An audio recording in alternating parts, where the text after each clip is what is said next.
A 17-year-old girl flying alone is publicly humiliated by a gate agent. She's forced out of her paid-for seat and ordered to the back of the plane right next to the lavatory. The reason? The color of her skin. The agent smirks, thinking she's won. But she just made the biggest mistake of her career. Because as the plane is delayed, the pilot walks out of the cockpit.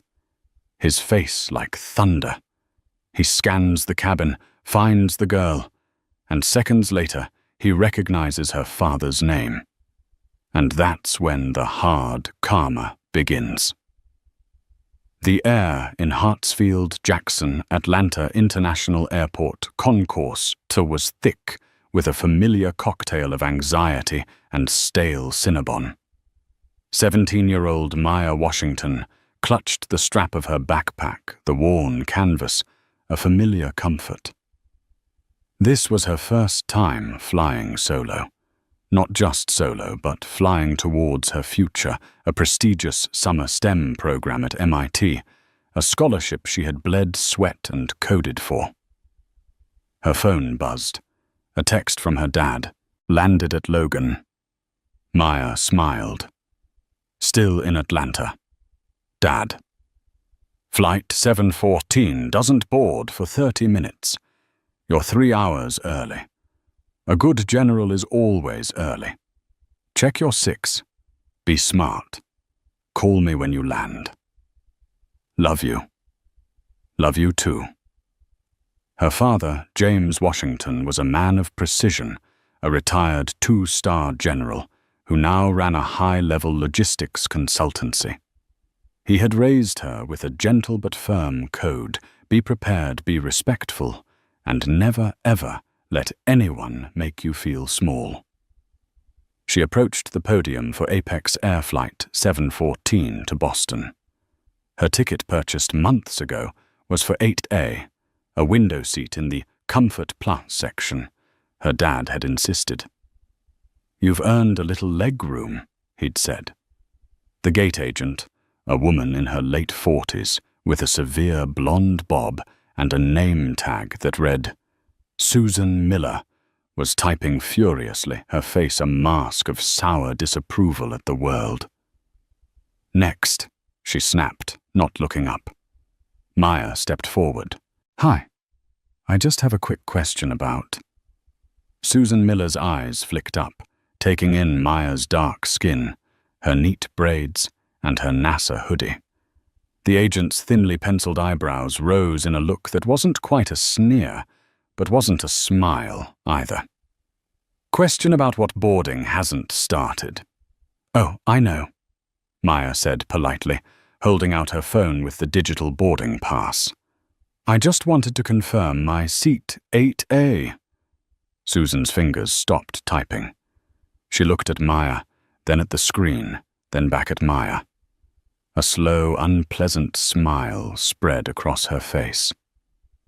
8A. Oh, honey, no. That's not right. I'm sorry. Maya's stomach did a small, cold flip. We've had an equipment change. Susan lied, her voice dripping with artificial sweetness. A smaller aircraft. Your seat assignment.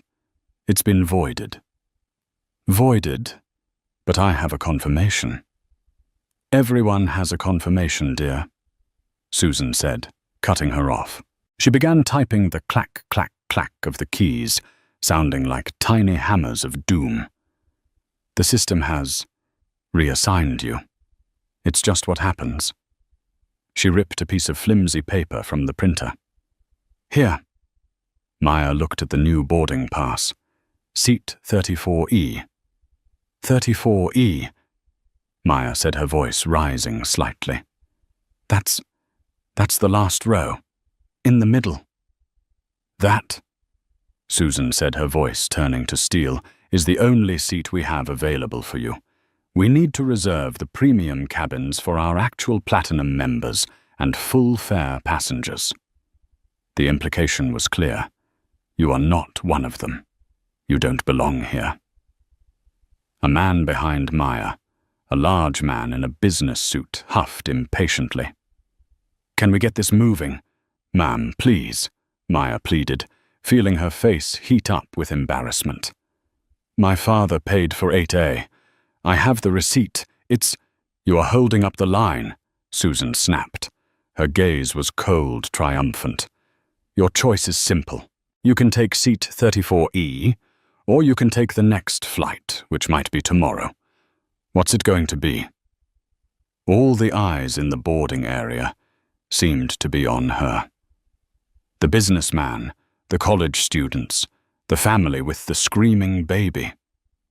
They all saw a black girl arguing with a white woman in a position of authority. Maya knew with crushing certainty how this looked. She remembered her father's words. "Don't make a scene." Defeated, she snatched the paper ticket from Susan's hand. "Fine." "That's what I thought," Susan muttered loud enough for Maya to hear. "Enjoy your flight." Maya moved away, her entire body trembling with a mixture of rage and profound humiliation. She found a seat against the wall far from the podium and pulled the hood of her sweatshirt over her head, trying to become invisible. The tears came hot and angry. She was just a kid, and this woman had wielded her tiny scrap of power like a weapon, all because she looked at Maya and decided she wasn't worthy of seat 8A. She wouldn't test her dad. Not yet. He would move heaven and earth, call the airline president, and probably try to deploy a small battalion. This was her problem. She would swallow it. She would endure the 5-hour flight in the worst seat on the plane, and she would survive. But as she watched the platinum members board, she saw Susan smile and greet a white couple. She heard them say, "We were on standby. We weren't sure we'd get it on." Susan leaned in conspiratorially. "Oh, don't you worry. I found you 2 much better seats, 8A and 8B. Have a wonderful flight." Maya's blood turned to ice. It wasn't an equipment change. It wasn't a system error. It was malice. It was theft. And it was, she knew deep in her gut, racism. Susan Miller had looked at her, a black teen, and decided she was an easy target to bump for her friends or preferred passengers. The humiliation morphed into a cold, hard stone of anger in her stomach. The call for Group 5 felt like a final insult. Maya was one of the last to board her backpack, now feeling like it was full of bricks. She shuffled down the jet bridge, the flimsy 34E ticket feeling damp in her hand. When she stepped onto the aircraft, a flight attendant named Mark Jennings, a man with a clipboard and an air of supreme self-importance, gave her a plastic-thin smile. "Welcome aboard." As Maya passed the front galley, she looked to her left into the first-class cabin. It was a different world. Then she entered the main cabin and approached row 8. The standby couple, the ones Susan had favored, were settling in. The woman was laughing, placing a small designer bag under the seat. Maya's seat. The man glanced up as Maya paused, her eyes lingering on the 8A on the bulkhead. "Can I help you?" the man asked, not unkindly. "No, I thought this was my row." Maya mumbled, her voice barely a whisper. "Ma'am, you're blocking the aisle," Mark the flight attendant said sharply from behind her. Maya flinched and hurried on. The walk from row 8 to row 34 was the longest walk of her life. She passed the Comfort Plus seats, the regular economy seats, and then finally the seats that seemed to be bolted directly to the rear galley wall. Seat 34E was exactly as advertised. It was a prison, a non-reclining middle seat wedged between a man who already smelled faintly of airport bar whiskey and a young mother who was desperately trying to shush a wailing infant in the window seat. Behind her, the whoosh and clack of the lavatory door was already a drumbeat of her new reality. The smell of blue chemical disinfectant was overpowering. She squeezed past the man, her "excuse me" swallowed by the cabin noise. She sat down, her knees pressed hard against the seat in front of her. She was tall for her age, and the fit was agonizing. She jammed her backpack under her feet, leaving no room for her own. She pulled out her phone for the last time before the door closed. She couldn't help it. She texted her dad. "On the plane. It's not great. They moved my seat. I'm in the very back. It's fine, don't worry. I'll explain when I land. What moved where? Call me." "Can't. They're closing the door. It's fine, Dad." "Really? I'm okay. See you in Boston. Love you." She put her phone on airplane mode and shut her eyes, willing herself to disappear. The plane finished boarding. The man on her right in 34D was already snoring softly. The baby in 34F was not. Maya put in her earbuds, but the cheap airline-provided ones did nothing to block the sound. The head flight attendant, a kind-looking woman named Jennifer, went through the safety demonstration. Then the pilot's voice came over the PA system. "Good morning, folks. This is your Captain David Harris speaking. Welcome aboard Apex Air Flight 714 with service to Boston. We're just finishing up our final checks with the ground crew and... Well, folks, it looks like we're going to have a slight delay." A collective groan filled the cabin. "Seems we have a manifest discrepancy," Captain Harris continued. His voice was calm, professional, but with an underlying edge of gravel. "There's a weight and balance issue. Someone who's supposed to be on this plane isn't in the right seat, and it's throwing off our numbers. We're going to have to hold at the gate while we sort this out. Shouldn't be more than a few minutes. Flight attendants, please cross-check your cabin." Maya's heart hammered. A manifest discrepancy. In the front, Mark Jennings rolled his eyes. "Always something," he muttered to Jennifer. Jennifer picked up her tablet. "Well, let's start from the top. I'll take the port side. You take starboard." "Fine." Mark sighed, and he started his way down the aisle, his tablet in hand. He didn't check faces. He just scanned seat numbers. 1D, 1F, 2D, 2F. He worked his way back, his voice a monotone drone. The baby next to Maya had finally cried itself to sleep.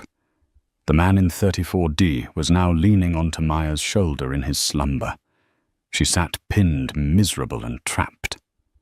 Finally, Mark reached the back row. He looked at the man. 34D, check. He looked at Maya. 34E. He looked at his tablet. He frowned. "You're 34E?" he asked, his tone skeptical. "Yes," Maya said. "Boarding pass," he demanded, holding out his hand. Maya fumbled her hands, shaking as she tried to pull the flimsy paper from her pocket. She handed it to him. He looked at it. Then he looked at his tablet again. He tapped the screen aggressively. "The system has you in 8A.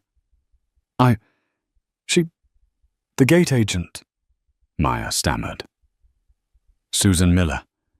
She moved me. She said it was an equipment change and she gave me this." Mark sighed a long put-upon sound. "For God's sake. Now I have to walk all the way up to the front and tell them. This is why we're delayed. People can't just sit where they're assigned." "But she assigned me this," Maya said, her voice cracking. "Whatever," Mark said. He turned and marched up the aisle. Maya watched him go, a fresh wave of humiliation washing over her. She was the problem. She was the manifest discrepancy. She was the reason 300 people were going to be late. She saw him lean into the cockpit, which was just visible from her back row perch. He spoke for a moment. Then he was silent, listening. Then he stepped back, his face visibly pale. He turned and looked. No, stared. All the way down the aisle, his eyes landing directly on Maya. He looked terrified. A moment later, the head flight attendant, Jennifer, appeared. She hurried down the aisle, her face a mask of professional concern. She knelt in the aisle next to Maya's seat, ignoring the sticky-looking patch on the carpet. "Miss," she said, her voice soft. "Are you Ms. Maya Washington?" "Yes," Maya whispered. Jennifer's eyes were kind, but intensely curious. "Miss Washington, is your father by any chance General James Washington?" The man in 34D snorted himself awake. The whole back row was listening. Maya's heart stopped. She had no idea how this woman would know that. "He is," she said. Jennifer's face changed. It wasn't awe or fear. It was recognition and something else. A dawning, horrified understanding. "Oh my God," Jennifer whispered. She touched her earpiece. "Captain, you need to hear this." "Yes." She stood up. "Miss Washington, please, don't move. I'll be right back." She practically ran to the cockpit. The cabin was no longer restless. It was silent. The palpable shift in energy was a physical thing. Passengers who had been buried in books or headphones were now looking around, sensing the drama. They had all seen the head flight attendant sprint to the cockpit. They had all seen Mark Jennings, the rude attendant, standing near the galley white as a sheet, looking back at Maya. Maya just sat there pinned in 34E, her mind racing. How did they know her dad? He was retired. He wasn't a celebrity. He was just Dad. A dad who had commanded men in combat. A dad whose name apparently meant something. The cockpit door opened. It wasn't a flight attendant who emerged. It was the captain. Captain David Harris was tall with short-cropped salt and pepper hair and a face that looked like it had been carved from granite. He wore his uniform not as a costume, but as a second skin. His captain hat was off, tucked under his arm, and his 4 gold stripes gleamed in the cabin light. He didn't look angry. He looked cold. A type of cold, focused intensity that Maya recognized instantly. She'd seen that look on her father's face. The plane was silent. The thunk of the captain's shoes on the aisle carpet was the only sound. He didn't stop in the front. He didn't pause in Comfort Plus. He walked the entire length of the aircraft, his eyes fixed on the back row. Every passenger turned to watch him. It was a procession of one, and it was terrifying. He stopped in the narrow aisle directly in front of Maya's row. He didn't look at the man in 34D or the mother in 34F. His eyes, a sharp, piercing blue, locked directly onto Maya. He didn't speak. He just looked at her, then at the flimsy paper ticket in her lap, then back at her face. "Are you Maya Washington?" he asked. His voice was not loud, but it cut through the silence like a knife. "Yes, sir," Maya whispered. "And your father is James Washington, General, from the 501st Air Refueling Wing." It wasn't a question. It was a statement. "Yes, sir," Maya said, her voice a little stronger. "He's retired now." Captain Harris's face softened for just 1 second. A flicker of something, a memory. Then the cold focus returned. "Ma'am," he said, and the word was a hammer blow of respect. "What are you doing in seat 34E? I was assigned it," Maya said, her voice trembling. "The gate agent. She said my original seat was gone. 8A. She said it was an equipment change.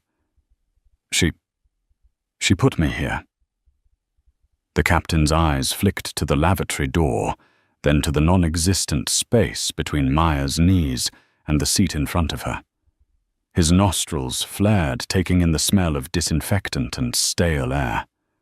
He looked at the man in 34D, who was now wide awake and trying to shrink into his seat. He looked at the baby now stirring in 34F. "An equipment change," the captain repeated, his voice flat. He knew, and Maya knew it was a lie. The aircraft they were on was the exact 737-900ER that had been scheduled. He held out his hand. "May I see your original boarding pass, Ms. Washington, the one on your phone?"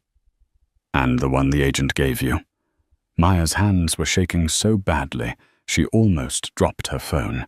She unlocked it and pulled up the QR code for 8A. Then she handed him the paper ticket for 34E. He looked at the phone. He looked at the paper. "Mark," he barked, not even turning his head. Mark Jennings stumbled out of the rear galley. "Yes, Captain. Who is in seat 8A? "A. Mr. and Mrs. Peterson, sir." "Are they platinum members, full fare, first class? Did they pay for that seat?" I don't know, Captain. They were gate assigned." "Gate assigned," the captain said. The words hung in the air. "So they were standby."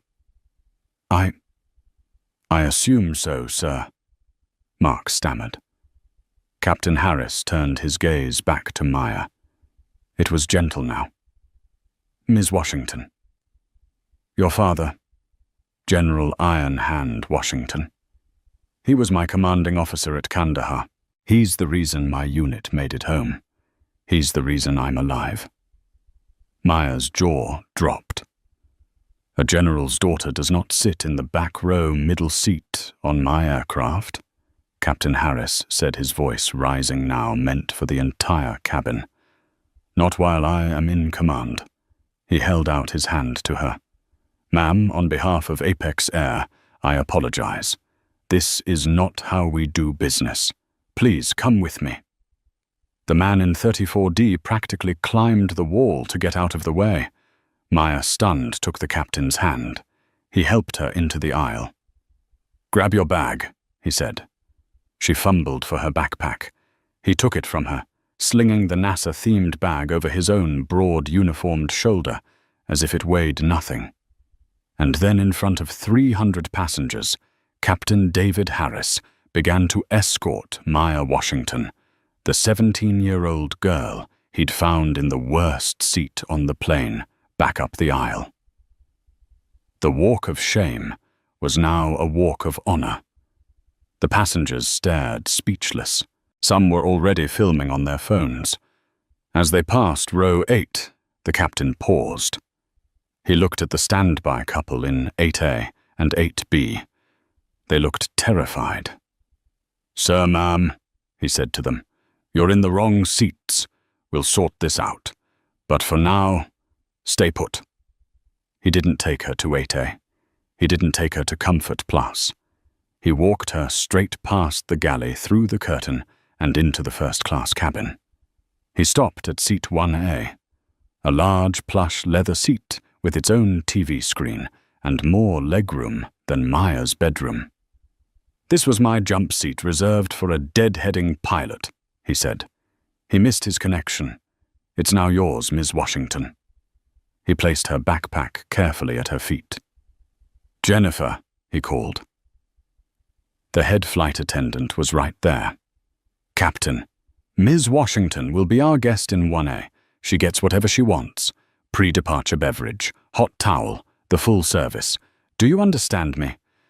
Absolutely, Captain, Jennifer said, smiling at Maya. Ma'am, can I get you a water? An orange juice. Water would be great, Maya stammered, sinking into the seat. You got it, Jennifer said. Captain Harris gave Maya a short, respectful nod. Please get comfortable. I have a phone call to make. He turned and walked not back down the aisle, but straight into the cockpit. The door clicked shut, but not before Maya heard him pick up the radio. Get me Susan Miller at gate T12, now! The cockpit of a 737 is a soundproofed sanctuary, but the tension inside could have been cut with a knife. Captain Harris strapped himself back into the left-hand seat. His first officer, a young man named Ben, looked at him wide-eyed. What's going on, Captain? Ben asked. Injustice, Ben. That's what's going on. Harris said, his voice a low growl. He adjusted his headset. And we're going to fix it. He clicked the radio. Apex Operations, this is Captain Harris, Flight 714, still at the gate at T12. I need to be patched through to the gate agent on duty, Susan Miller. Confirm. A crackle, then a voice from the ops center. 714, we confirm. Patching you through to the agent's desk. Stand by. There was a click, and then the tinny voice of the woman who had ruined Maya's day filled the cockpit. This is Susan at T12. Go ahead, Captain. Her voice was breezy, annoyed, as if he were interrupting her. Ms. Miller, this is Captain Harris, he said. His voice was dangerously calm. I'm looking at a manifest discrepancy, and it all seems to trace back to your podium. Can you explain to me why passenger Maya Washington, confirmed ticket for 8A, was forcibly moved to 34E? There was a pause. Oh, that, Susan said, her voice tightening. We had an operational need, Captain. A late-breaking equipment swap. The system automatically reseated. Stop, Harris said. The single word was so sharp, it made the first officer jump. Stop lying, Ms. Miller. I'm looking at my flight plan. We've had no equipment swap. This is the 737-900ER we were scheduled for. So I'll ask you again.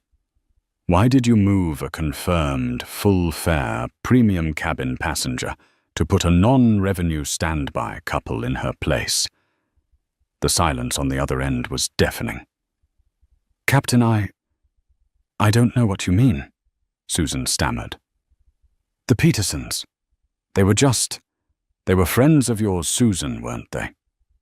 Harris guessed, his voice dropping. You were doing them a favor, and you chose a 17-year-old girl flying alone to be your victim. You took her paid seat, humiliated her, and stuck her next to a lavatory for 5 hours. You can't prove that, Susan shrieked, her professionalism gone. It was a system glitch. I was just doing my job.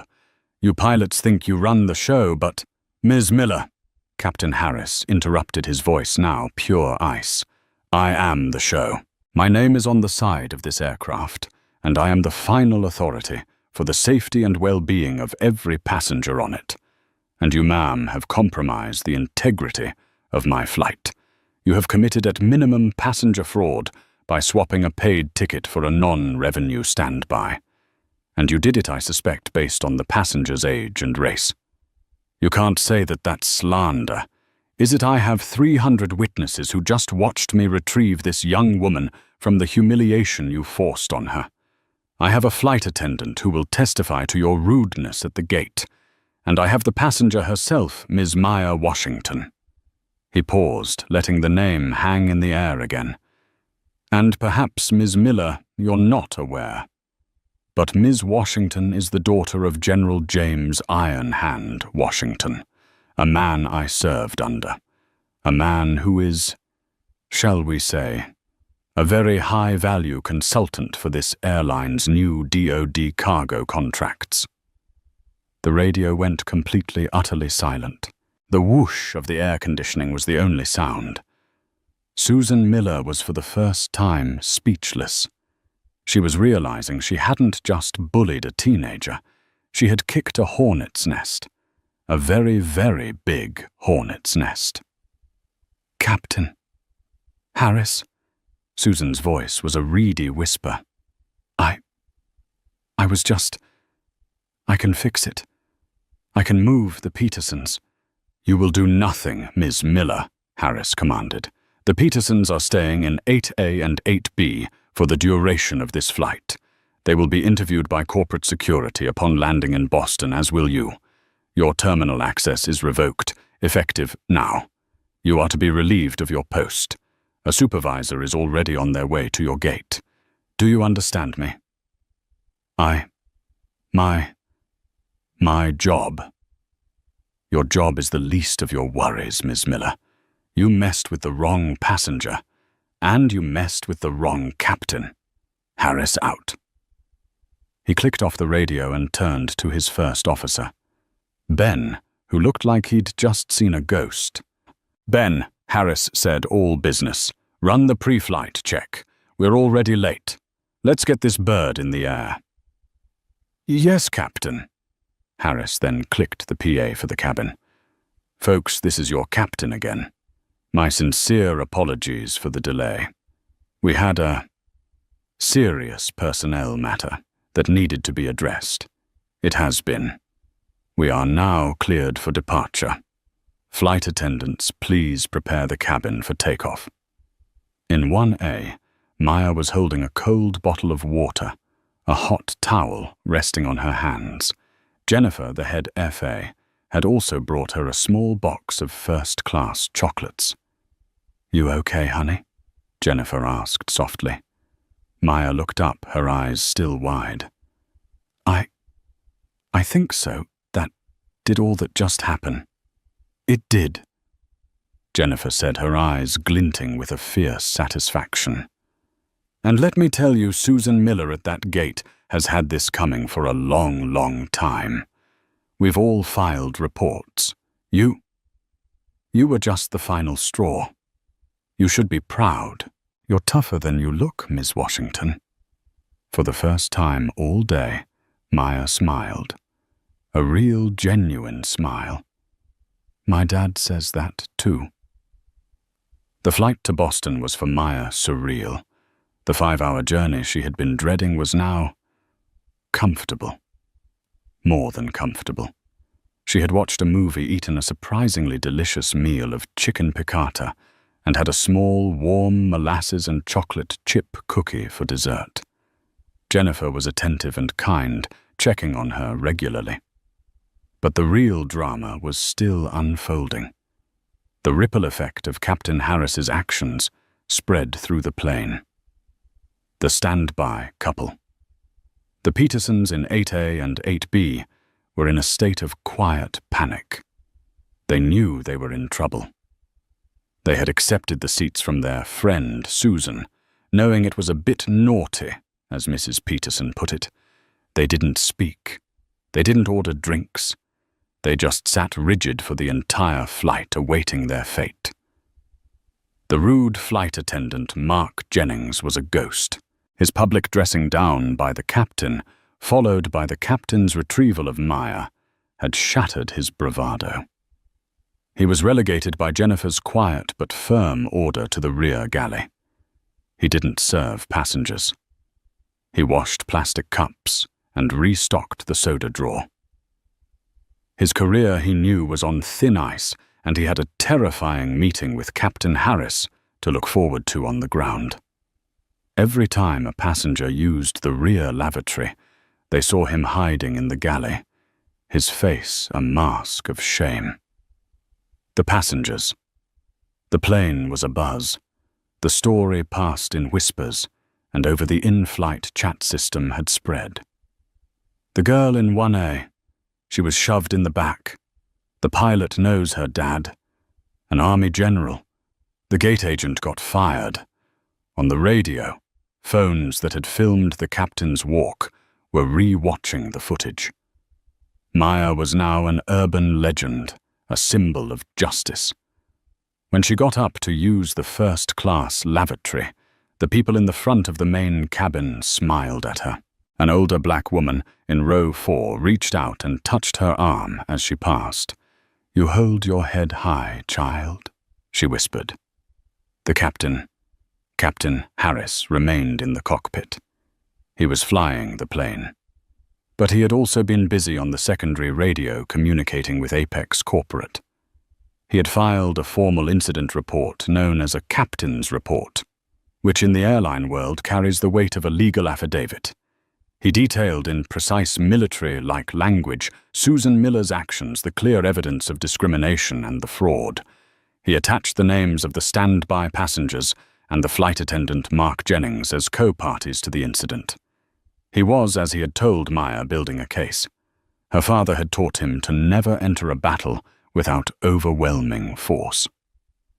As they began their descent into Boston, Captain Harris's voice came over the PA one last time. "Folks, we're on our final approach to Boston Logan. We'll be on the ground in about 20 minutes. I want to thank you for your patience today in Atlanta. It's not every day we have to correct a situation so publicly. But at Apex Air, we believe in integrity. We believe in doing the right thing, even when it's hard.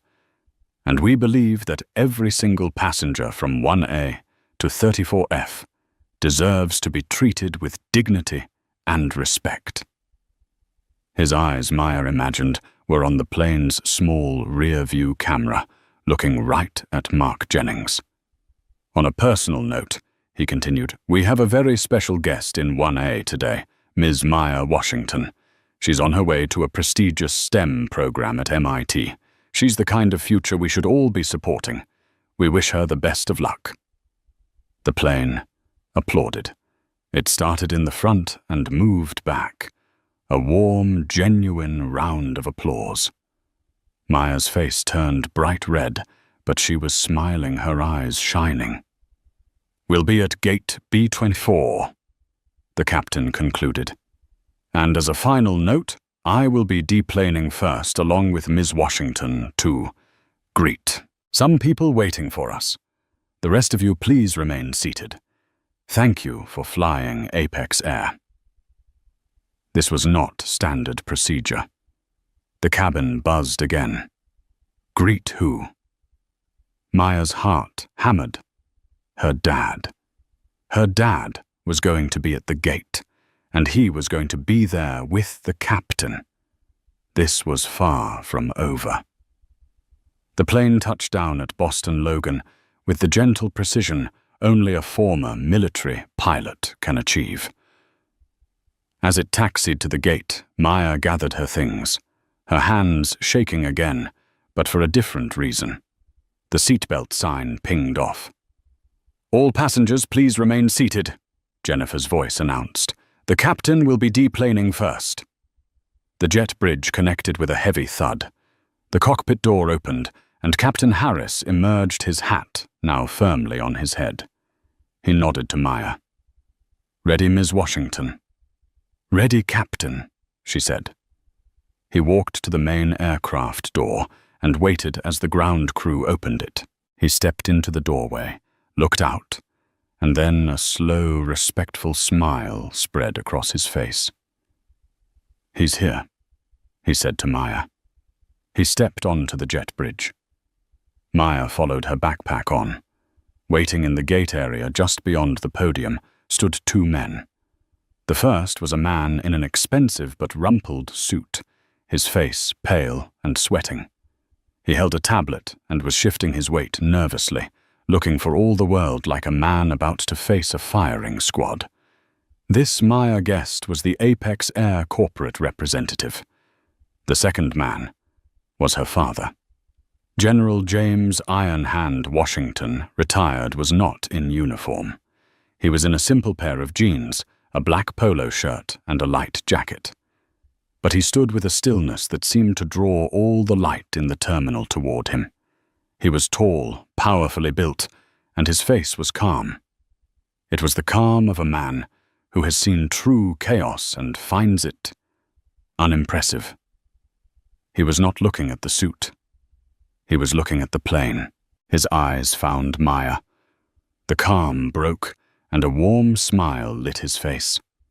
But as she walked closer, his eyes flicked to the man in uniform beside her. His smile faded, replaced by a look of sharp, sudden recognition. Captain Harris stepped forward and stopped 3 feet from him. He snapped to an attention stance, his heels clicking though he was in civilian shoes. "General Washington, sir," he said, his voice crisp. General Washington's head tilted. "Captain, do I know you?" "Captain David Hawke Harris, sir. 501st. You pulled my unit out of a situation in Kandahar, 2011, a C-130 full of rocket-propelled grenades." The general's eyes widened.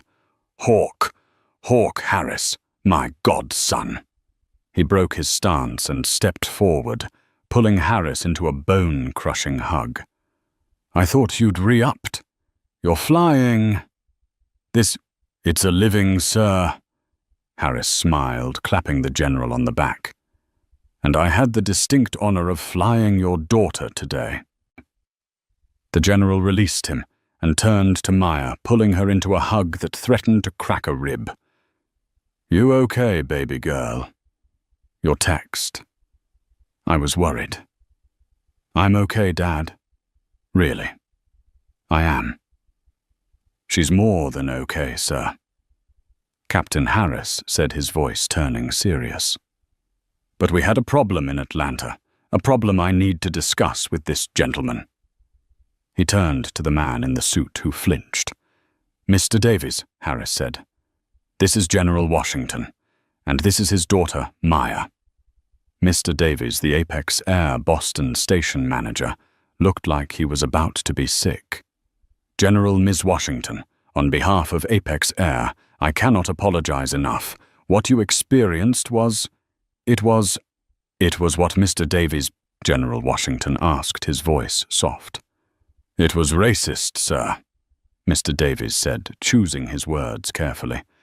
"It was fraudulent, and it was above all a complete failure of our standards."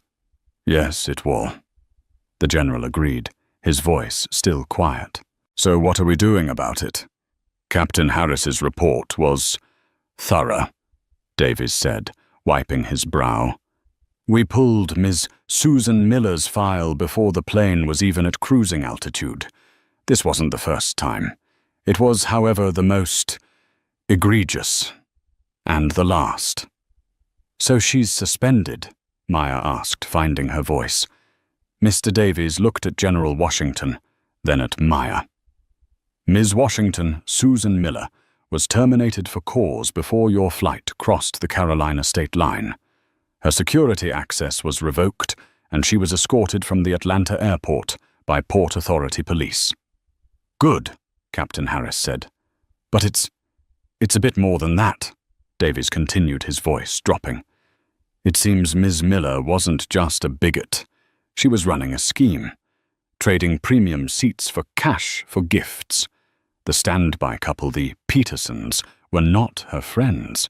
They paid her $500 in gift cards to get those seats. Your seats.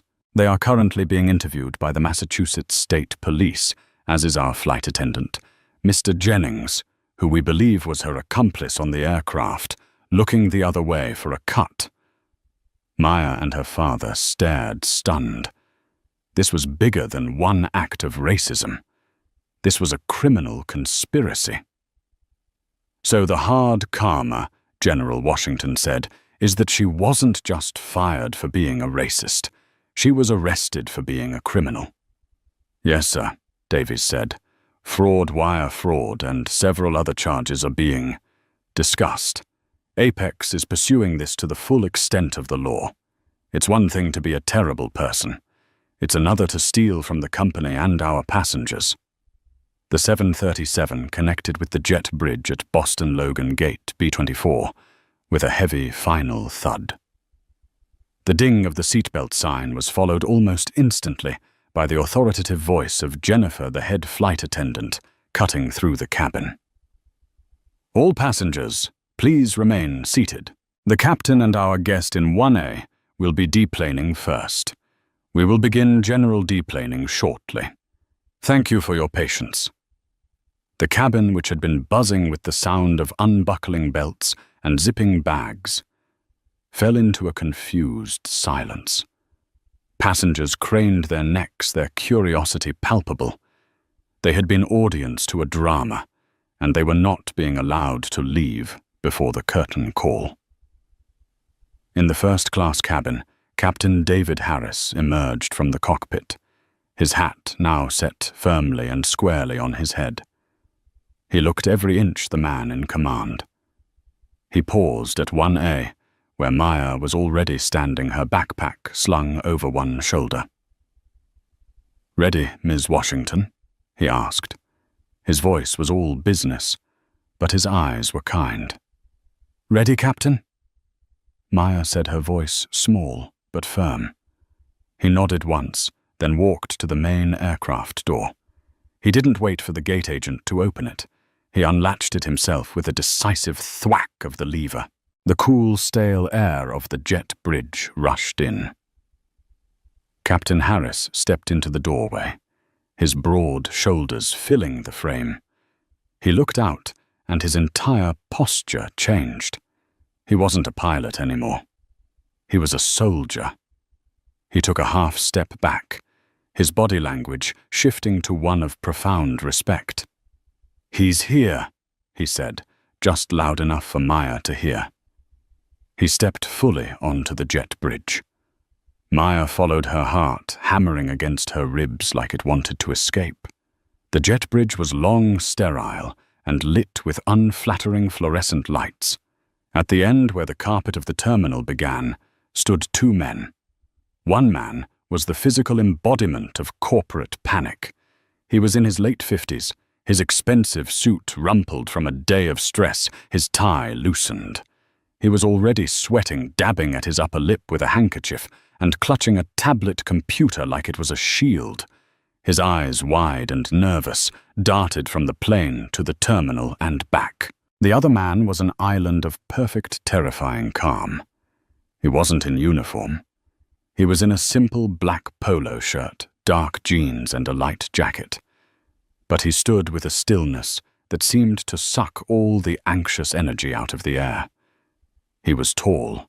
His arms crossed his face, a mask of paternal concern. This was General James Iron Hand Washington, retired. His eyes, sharp and intelligent, found Maya. The mask broke. A wave of relief and love washed over his features. But as Maya and the uniformed captain drew closer, his gaze shifted to the man beside her. His brow furrowed in confusion, then in sharp, sudden recognition. Captain Harris stopped 3 feet from him. He didn't offer a handshake. He snapped to an attention stance, his heels clicking on the industrial carpet. It was a sound that echoed with the force of military discipline. "General Washington, sir," Harris said. His voice was a crisp salute. The general's head tilted. He studied the pilot's face, the 4 stripes on his shoulder, the name tag. "Captain, my God, do I know you?" "Captain David Hawke Harris, sir," Harris said.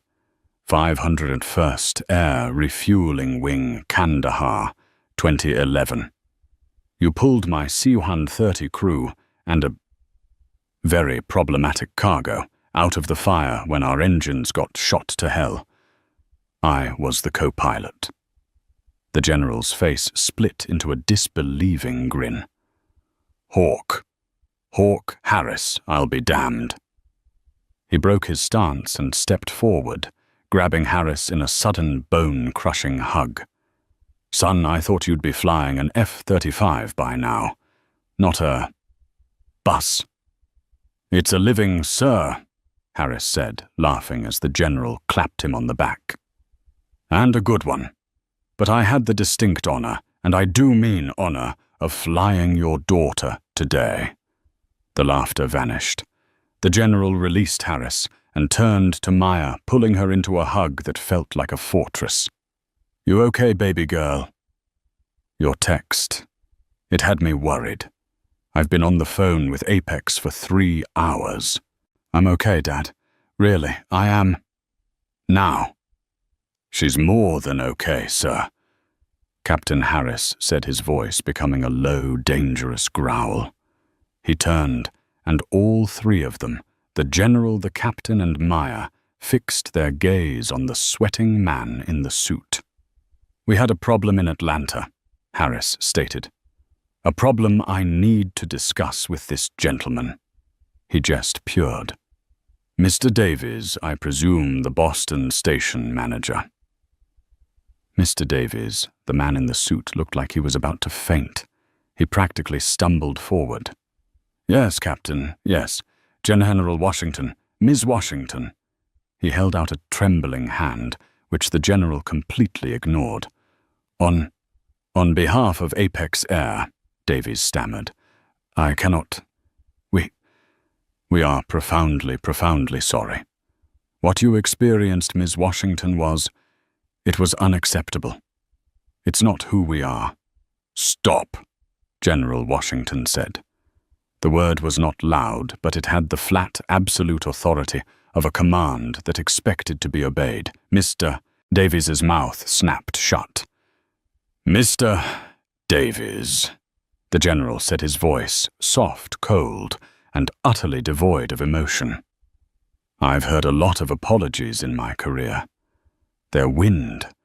I'm not interested in who you are. I'm interested in an accounting. I want to know what you are doing. Specifically, what happened to the woman named Susan Miller? Maya watched, fascinated and terrified. This was the Iron Hand she had only heard stories about. This was the man who negotiated treaties and stared down warlords. He wasn't her dad right now. He was a force of nature. Mr. Davies swallowed, his Adam's apple bobbing. Sir Captain Harris's in-flight report was... well, it was a bomb. It landed on the CEO's desk before the plane reached cruising altitude. We immediately pulled Miss Miller's file. And the general pushed. And it was bad, Davies admitted. A long history of passenger complaints. Dozens. Disproportionately, sir, from passengers of color. Young people. People flying on non-US passports. All of them unsubstantiated. All of them dismissed by her supervisor, who, I might add, is also being investigated. So you're suspending her, Maya said, finding her voice. It sounded small, but it cut through. She gets a paid vacation for being a racist. Mr. Davies's eyes snapped to her, and for the first time he looked genuinely pained. Ms. Washington. No. Susan Miller was not suspended. Our VP of Eastern Operations called her at the gate podium in Atlanta while your flight was over Tennessee. She was terminated for cause effective immediately. Her security badge was deactivated mid-call. She was told to gather her personal effects. Good, Captain Harris said, his arms crossed. But it's more than that, Davies said, his voice dropping. He looked around as if to see if any passengers were listening from the plane. When we told her she was partin, she threatened to sue. She said she was just doing her job and making the airline money. She implicated herself, ma'am. Implicated? The general said, his eyes narrowing. It wasn't just racism, General. It was a crime. Davies said, the words rushing out. It turns out Susan Miller wasn't just doing favors. She was running a black market. The Petersons in 8A and 8B, they weren't her friends. They were clients. They confessed to our ground security in Atlanta. They paid her $500 in Visa gift cards to get those seats. Your seats, Ms. Washington. Maya's jaw dropped. She sold my seat. She's been doing it for years, apparently, Davies said, shaking his head. Trading premium seats for cash for gift cards, for hotel vouchers. We found Venmo transactions. We found a lot. So when Ms. Miller was escorted from the terminal, it wasn't by Apex Security. It was by the Atlanta Port Authority Police.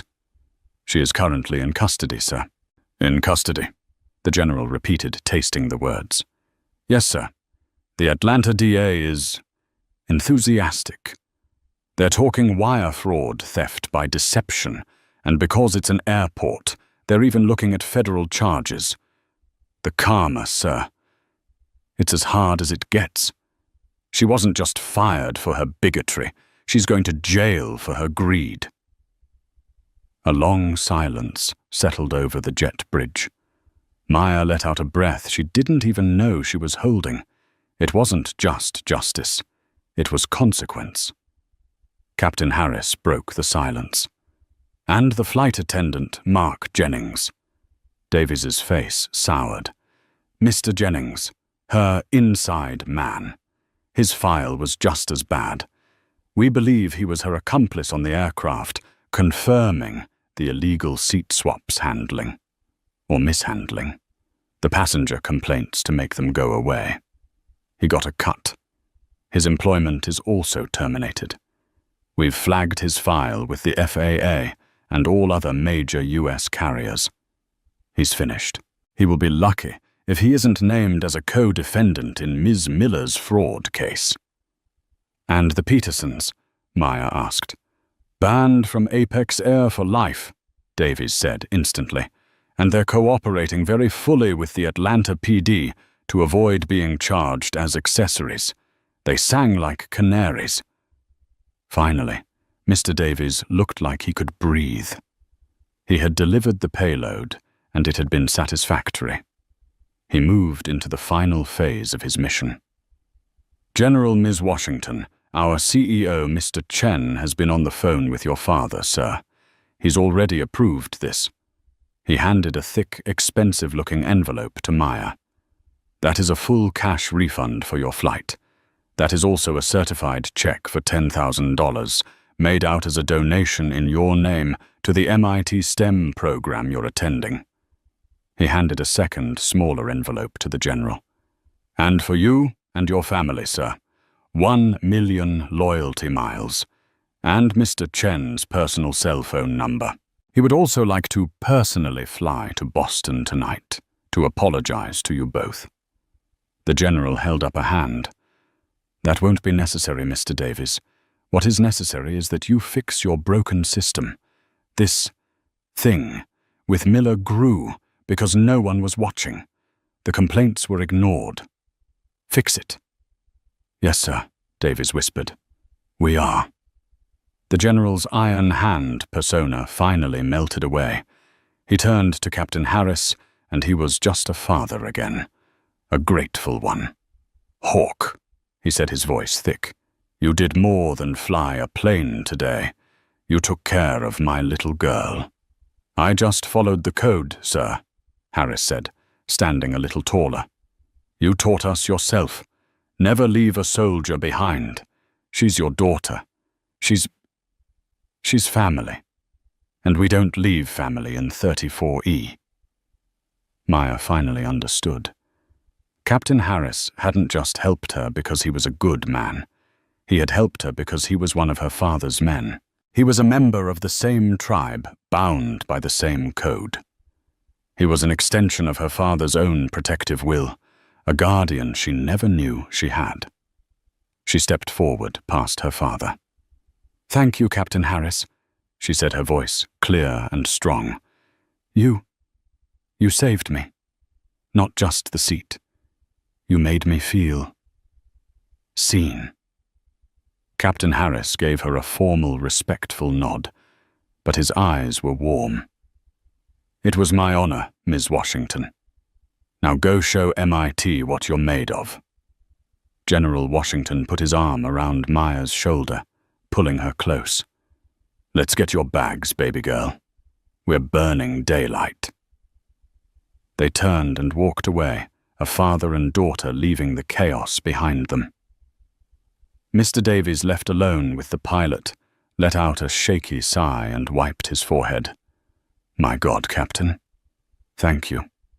You handled that perfectly. You may have just saved this airline from a lawsuit that would have cost millions. Captain Harris adjusted his hat, his gaze turning back toward the plane where 298 passengers were waiting. I wasn't trying to save the airline, Mr. Davies, he said, his voice cold. I was saving a kid from a bully. He turned and walked back onto his aircraft, a king returning to his castle. Now, if you'll excuse me, he said over his shoulder, I have a plane full of people to deplane. And then I believe I have a final conversation to have with Mr. and Mrs. Peterson, who are still in 8A. What a story. It just goes to show you that you never know who you're talking to. A moment of prejudice, a disgusting abuse of power, and Susan Miller's life was over. She lost her job, her freedom, and her future, all because she couldn't see past the color of a young girl's skin. But the real hero here is Captain Harris. He remembered his code. He saw an injustice and he acted. He showed us all what integrity looks like. This story is a powerful reminder that karma is real, and sometimes it wears a pilot's uniform. What do you think of Susan's karma? Was it enough? Let me know your thoughts in the comments below. Thank you so much for watching. If you loved this story of justice, please hit that like button, share it with a friend who needs to see it, and be sure to subscribe and turn on all notifications. We drop new real-life drama and karma stories every single day, and you don't want to miss the next one.